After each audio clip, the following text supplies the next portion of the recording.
Welcome to Thinking Like a Lawyer with your hosts Ellie Mistal and Joe Patrice, talking about legal news and pop culture, all while thinking like a lawyer. Here on Legal Talk Network. Hello, welcome to another edition of Thinking Like a Lawyer. I'm Joe Patrice from Above the Law. I'm being joined remotely by Ellie Mistal, who is he still out there in the ether? I don't recall the taste of food nor the touch of grass. I'm naked in the dark. There's nothing between me and the Trump impeachment trial. Yeah, you know, you really, you can just flip the channel and I think 90 Day Fiancé or something like that is right there for you. I have watched this thing gavel to gavel. Yeah, that seems like a poor decision. It's really like there's... I mean, the senators aren't even doing that. I mean, my right eye is jumping. I feel like I have a toothache, but I can't figure, like, it kind of changes which side of my mouth the teeth are hurting. Like, it's bad. It's real bad. Yeah, there's a reason I don't watch live court coverage. You know, there's just nothing about, like, even these kind of fake judicial proceedings that make them viewer friendly. Not that we shouldn't have open transparency if people do want to watch them. We're big fans of that. But yeah, there was no scenario in which I thought it was going to be particularly productive to watch gavel to gavel this whole thing. And the days are so long. Like I wrote about this actually at the start of the trial when really once McConnell released his rules about how, I guess this will count for grinding my gears, just for FYI for those playing along at home. But like even when McConnell released his rules, I wrote about how they were designed to force these incredibly long days in hopes that people would lose interest, lose heart, lose hope, that all of the words would kind of meld into like a Charlie Brown wah wah wah gobbledygook, that it would force a lot of repetition. Like all of these things, kind of McConnell's rules themselves were designed to exhaust us. And I'm fucking exhausted. Like, oh. Yeah.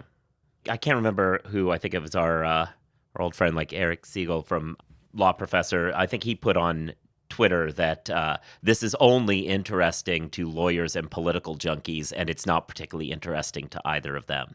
Yeah, it's not. It's not interesting. Is not a word that I would get anywhere, close to.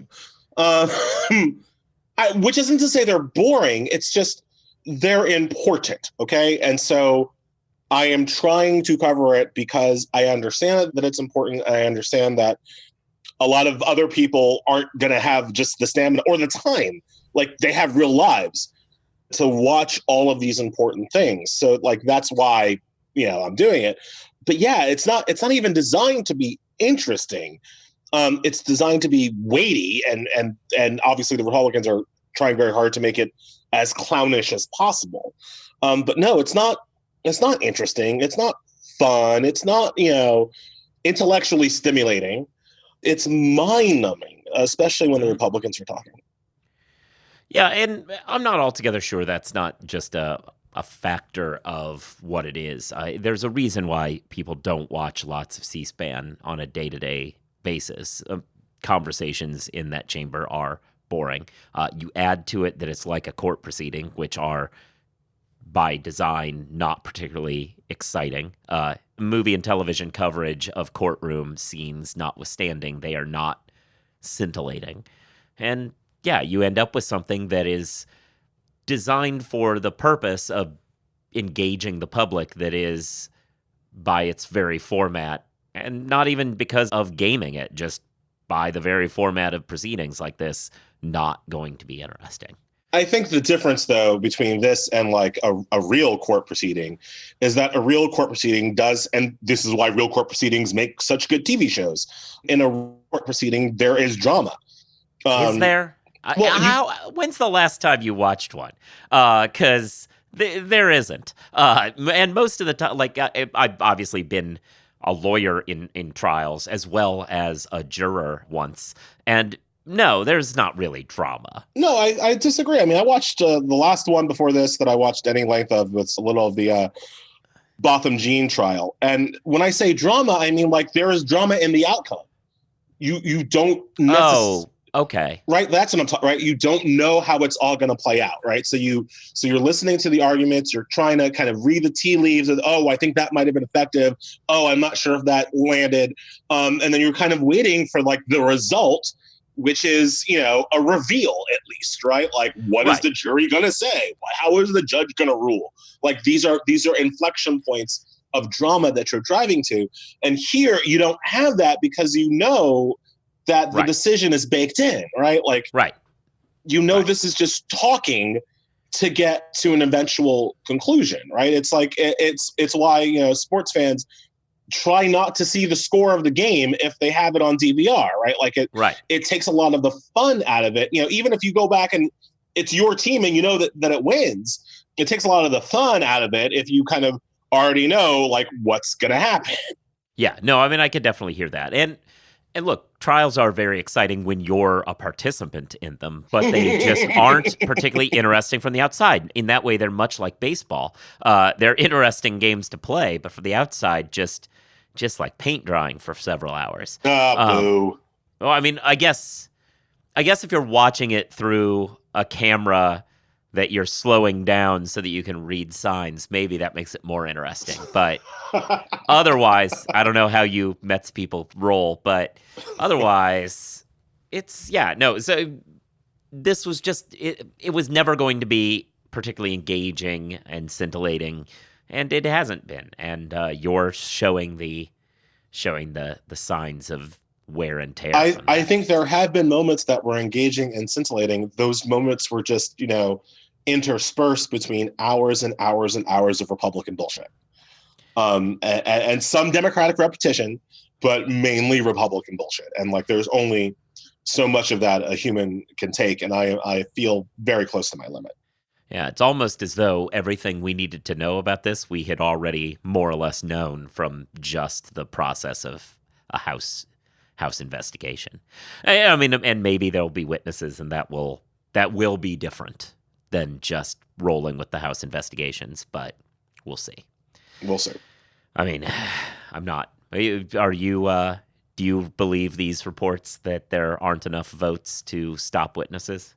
No, I mean, it looks like McConnell's got, one of the interesting legal questions that I've actually been trying to do some research this morning is what happens if it's a 50-50 tie, right? Right now, It looks like there are 3 Republican votes for witnesses, which if the Democrats stay in line would result in a 50-50 split. What happens then? Well, in a normal Senate proceeding, the presiding officer of the Senate, which is Vice President Mike Pence, breaks the tie. But in these proceedings, John Roberts is the presiding officer, and so it suggests that he would break the tie. But you can also make an argument, and I believe Roberts will make this argument because he doesn't want to have any role in this, really. He will probably make the argument that he cannot break a tie for a mere motion, right? Somebody will just be offering a motion to call witnesses. Roberts can't break a tie for a mere motion. And if a mere motion is tied, then it fails. So you would need a majority to carry the motion. Correct. That would seem correct to me. Of course, because it's impeachment, even if Roberts believed that, the Senate could vote to empower Roberts to break ties.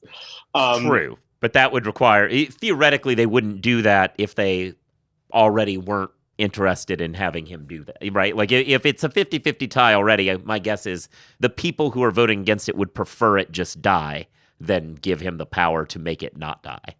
I think that's right. Although you don't know if there's a senator that might find it to have more, because they'll probably think that Roberts will vote with them. Is there a senator that thinks it will give them more cover?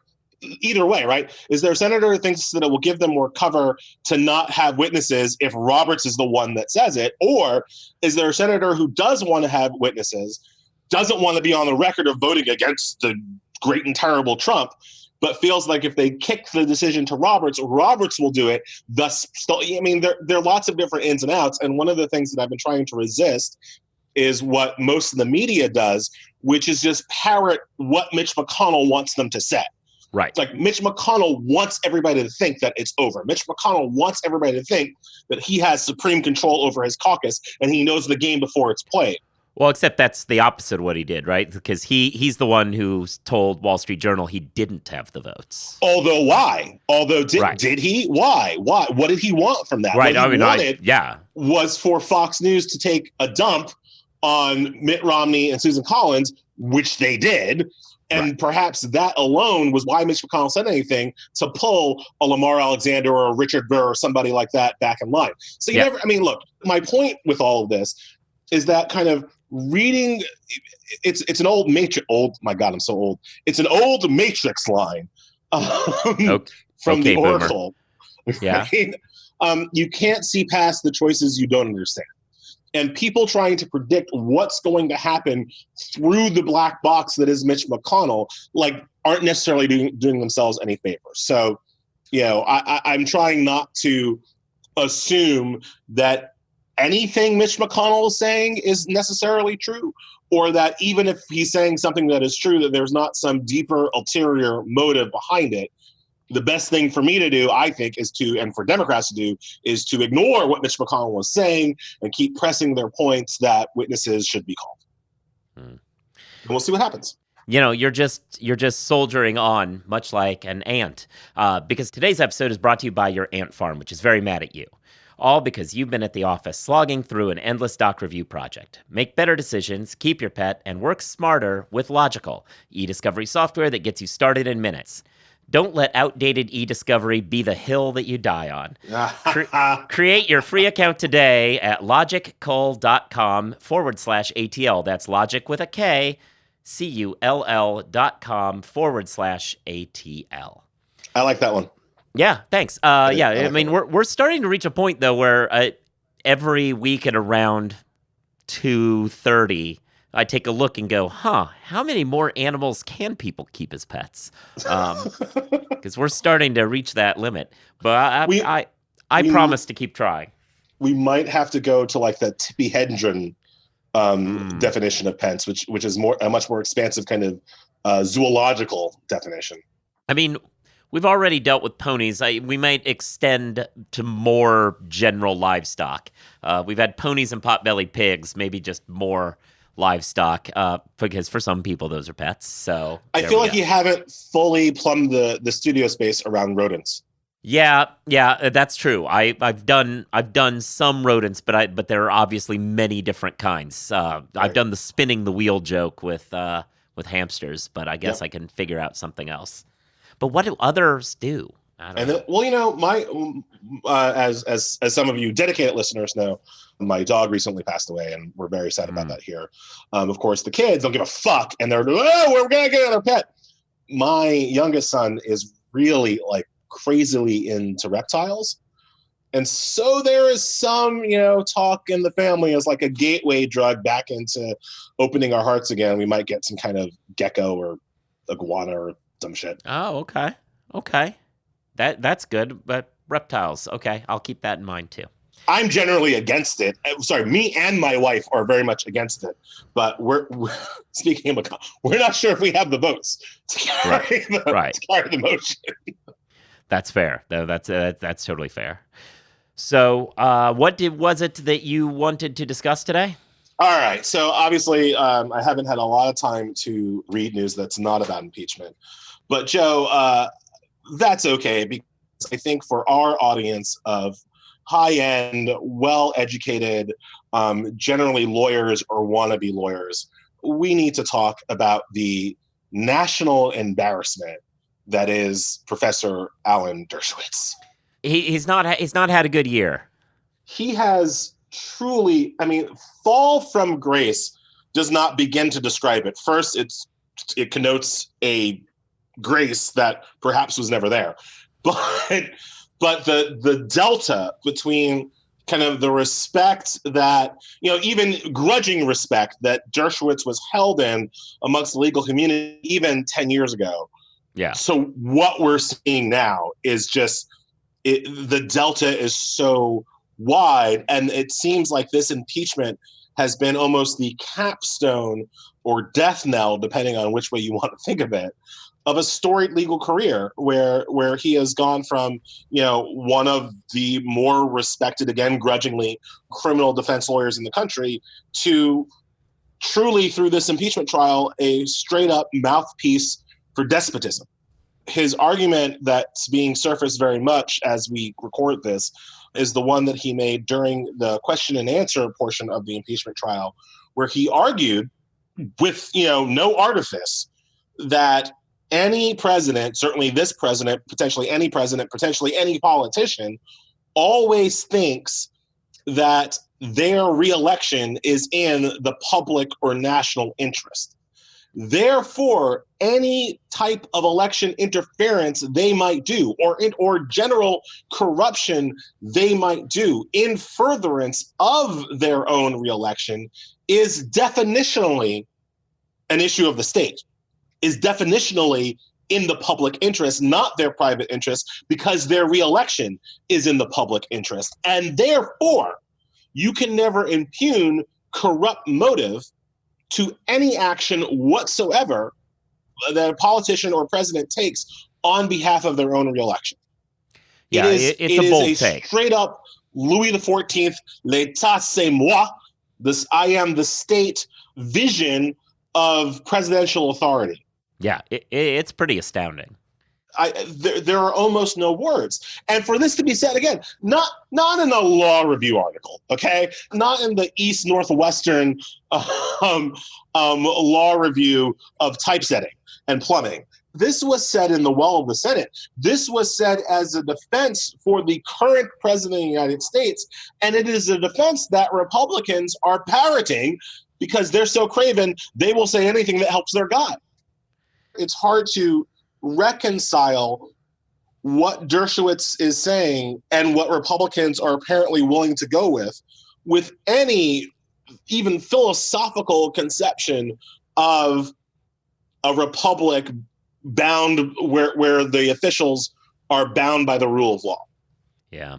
And you say that this is kind of a change or an end of a career, and certainly that's a opinion that some people have. Obviously, Jeffrey Toobin's old student has said in interviews with Dershowitz, he's called to question that like something's happened to him. He never would have said this before, and there's obviously this impeachment trial itself has played things that Dershowitz has said in the past that would seem to run counter to his current beliefs. On the other hand, taking a step back, and I've had my issues fighting with Dershowitz. For those who are above the law readers, there was an exchange where he wrote an article answering me and I responded and whatever in our pages years ago. He was wrong. The point is, a lot of this stuff may not be as much of a change as some people believe. And I think you allude to that a little bit, but I want to go with earlier today, Columbia professor Tim Wu made the point on Twitter that, and I'll just read the tweet exactly, and let's just say Tim went to Harvard Law a while ago, so it's not, it's not a recent thing. When Dershowitz taught me professional ethics at Harvard, his overriding message was that there is almost no such thing as unethical conduct when it comes to zealous defense of a client. The whole semester was a prolonged exercise in self-justification for low behavior. And Boom. reading that is really kind of puts into perspective what you were talking about, that there's no argument so insane or so off base that you can't try to pull it off if you think you're helping your client. And this tweet certainly suggests that this is a trend that Dershowitz has been a rabbit hole he's been going down for a while.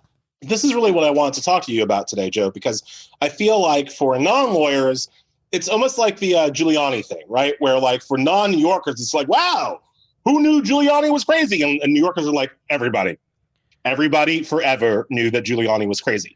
Dershowitz is a little bit like that for non-lawyers. Whoa, who knew this Dershowitz guy was a loon? Lawyers, everybody for a while has known that Alan Dershowitz is a little bit, off kilter.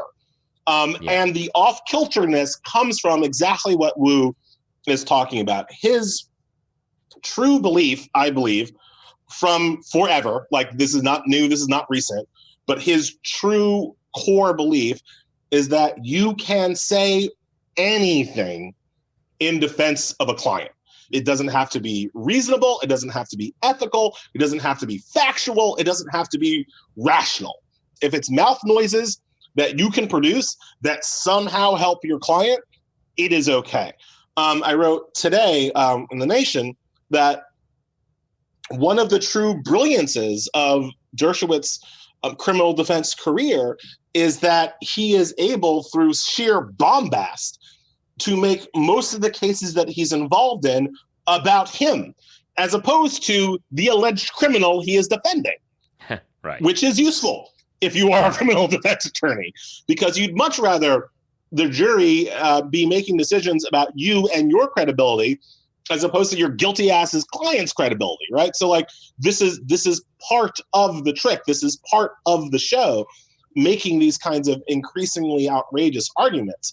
I think what's been more obvious the last, again, I would go back, at least 5-6 years, but certainly more recently, what's been more kind of obvious is that the intellectual quality of the ridiculous argument is starting to suffer, right? Like, the arguments that he would make 10 years ago, and like, if you think about the famous Klaus Van Bülow case, like those were aggressive arguments. I mean, he always argues basically like the crime doesn't exist, right? He never argues that the criminal didn't do the crime. He's always arguing that the crime itself doesn't exist. But to start there and to end up at a point where the president is a despotic king, that just shocks the conscience. Mm-hmm. Where do you kind of trace the difference, right? Like, I put like this. I had seminars with Alan Dershowitz. I was at Harvard Law School. I liked Alan Dershowitz. I went to his office hours. I've had lunch with him. Like, it's actually a little bit painful for me to be talking about him like this, because certainly when I was in school, I did like him. Yeah. But I first really became aware that maybe Dershowitz was not the kindly old professor that I liked when he started calling Black Lives Matter a terrorist organization.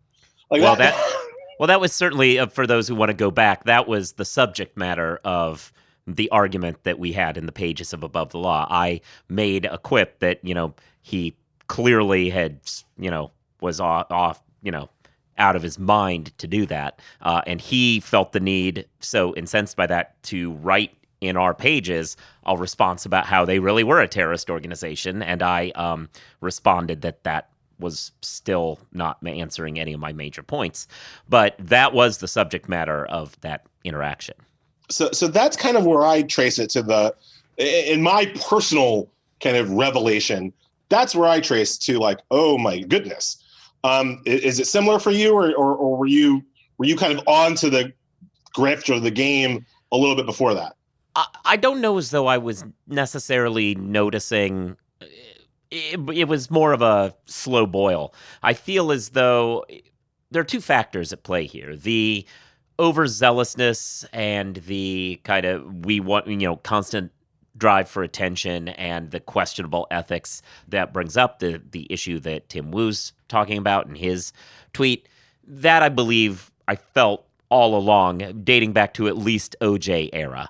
But that's distinct, I think, from the question of some of these political beliefs that have cropped up, as we can see from those videos that have been circulating of how he held almost diametrically opposed positions in the 90s.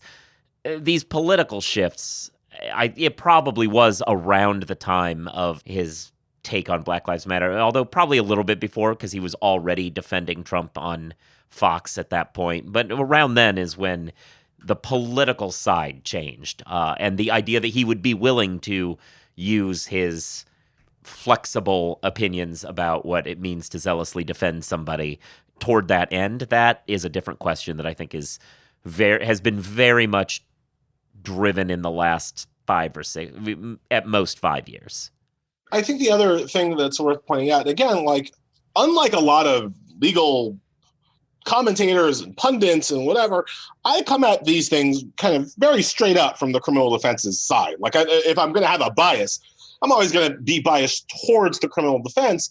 I think there's, Joe and I have talked about there's an overabundance of prosecutors in terms of shaping what we think the law is, in terms of just telling us what they think the law is, that I think are kind of horribly biased. I think, and that doesn't even get into the fact that I believe prosecutors have entirely too much power in this system, and it's all racially biased. And I've got a lot of issues with the over prosecutorial nature of our country, and so I am generally, if not favorable, certainly amenable to aggressive criminal defense arguments. Certainly.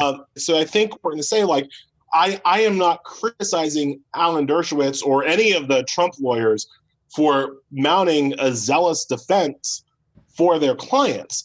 I'm criticizing them for mounting intellectually dishonest and in some cases straight up false defenses for their client, right? Like that is where the line is supposed to be. If you want to say something that you think is going to help your client get off, by all means, make your argument. But don't start lying.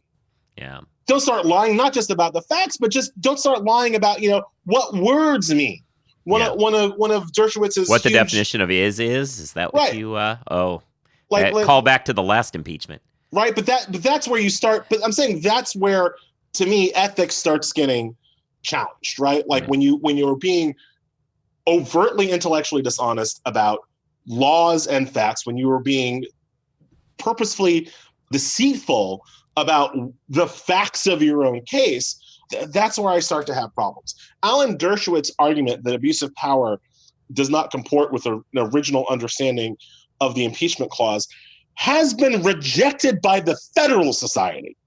Yeah. And Joe, I am not one of these people that likes to bring up the Federal Society even when we agree, right? Mm-hmm. Like, I don't think, the enemy, my enemy is always my enemy when it comes to the Federal Society. But goddamn, even the Federal Society is out here saying Dershowitz's interpretation of high crimes and high misdemeanors is simply not true, that high misdemeanors absolutely included the idea of failure to due care, failure of loyalty, abuse of power. And so Dershowitz coming out here trying to gaslight the nation with a view that literally no other credible legal scholar supports, that abuse of power is somehow not impeachable. That's what I'm talking about. You've crossed the line from zealous defense to intellectual dishonesty. Yeah. The Jay Sekulow is an offensive, annoying man. He is making a zealous defense without lying. Pat Cipollone is lying repeatedly, but for the most part, Sekulow has not lied. He's just odious and wrong. So there is a way, if you want to defend Trump on, executive privilege, even though he never asserted executive privilege, okay. If you want to defend Trump on, yes, he did it, and yes, it's abuse of power, but it's not that abusive, and that we shouldn't impeach him because there's all right, that's not a great argument, but fine. But don't tell me that the very concept of abuse of power was not included in the Constitution, because it was, and you're just wrong, and everybody says so. Yeah. Okay. You don't seem as offended, but maybe if you had watched, 68 hours of this crap, you also would be more offended. Right. I already knew that was their argument from a while ago, and didn't need to hear it over and over again. I mean, look, someone needed to watch it, gavel to gavel, and you have jumped on that grenade, and a grateful nation thanks you for your service. And everyone should be following him on Twitter, because he's giving us a blow-by-blow of his pain by pretty much, other than this short bit where we're recording this, he's pretty much constantly giving you exactly in real time what's happening. So if you can't watch, the smart thing to do is just to be following him, and you can see it while you're at work or whatever. But yes, no, I don't have that level of outrage, as I already knew that was what they were going to say. But like you were saying, it's baked in. I don't really need to get too worked up over it. I've moved on to other fights. With that said, I thought, look, we've actually made it to the end of the show, which was relatively fast. We didn't even get to talk about the New Orleans Saints and how I guess the Catholic Church believes they're real saints or anything like that. Are you tracking that story? Nah, dude. I'm really like. So apparently litigation has revealed that the archdiocese down there, the list of who were pedophile priests and who weren't, apparently email exchanges reveal that the archdiocese was running that by the New Orleans Saints to decide who really gets to count as a pedophile and not. Wow. Yeah, not quite clear why they thought the Saints should have an opinion in this, but Drew Brees. The only argument is that they thought they were really canonized or something. But yeah, so that's a story that's happening today that, is also interesting and a little disturbing. Malcolm Gladwell thinks that Joe Paterno needs to be exonerated. Little things like this. I did see that. I basically, if since I'm on Twitter right now all the time, if it pops up trending on Twitter, I at least get to be aware that it happened. Like that's how I found out that Kobe died. Right. It was trending in my thing while I was researching something about impeachment. Right. So I am excited. I believe that if they do call witnesses, this never ends. You're on this for a while. But McConnell seems confident that he has the votes to crush witnesses. He's going to have it all wrapped up by the Super Bowl. So if that's the case, that will be a sad day for America, but kind of it'll be at least a good day for me and my wife, because she won't be a single mother anymore, and I'll be able to go back and look at some of these other things. Go back and play with your iguana. So with all that said, thanks for listening. You should be subscribed to the show. You should give it ratings. That helps with the algorithm. You should be reading Above the Law, as always, as well as The Nation. You should be following, as I said, Ellie, who is at EllieNYC, for his ongoing impeachment coverage. You can follow at Joseph Patrice, which is where I think the last thing I put up was a meme about a Supreme Court case. So, slightly different. And you should also be listening to all the offerings of the Legal Talk Network, as well as the Jabot, which is Catherine Rubino's podcast. And with all of that said, the podcast business announcement, there's unlikely an episode next week, so you're going to get a week off, unfortunately, but it is the annual Legal Week conference, which we have to cover, and so we won't be able to put an episode out. But we will be back the week after that, and I think we have an exciting guest lined up for that, so you'll hear from us soon. John Roberts does not gavel out the impeachment proceeding. The gavel, he uses a paperweight. Oh, well, no, that's the Senate. The Senate uses the what's called a feminine gavel, which is like a little, basically you handhold in the center. Yeah, it's called a feminine gavel. Yeah, no, because the male gavel has the phallus. No. We live in the worst fucking. But that's always been true. The Senate has used that for a long time. Yeah. There you go. There's your random little fact of the day. Okay, we should stop this before it gets even sillier. Peace. If you'd like more information about what you've heard today, please visit LegalTalkNetwork.com. You can also find us at AboveTheLaw.com, ATLRedline.com, iTunes, RSS, Twitter, and Facebook. The views expressed by the participants of this program are their own and do not represent the views of, nor are they endorsed by, Legal Talk Network, its officers, directors, employees, agents, representatives, shareholders, and subsidiaries. None of the content should be considered legal advice. As always, consult a lawyer.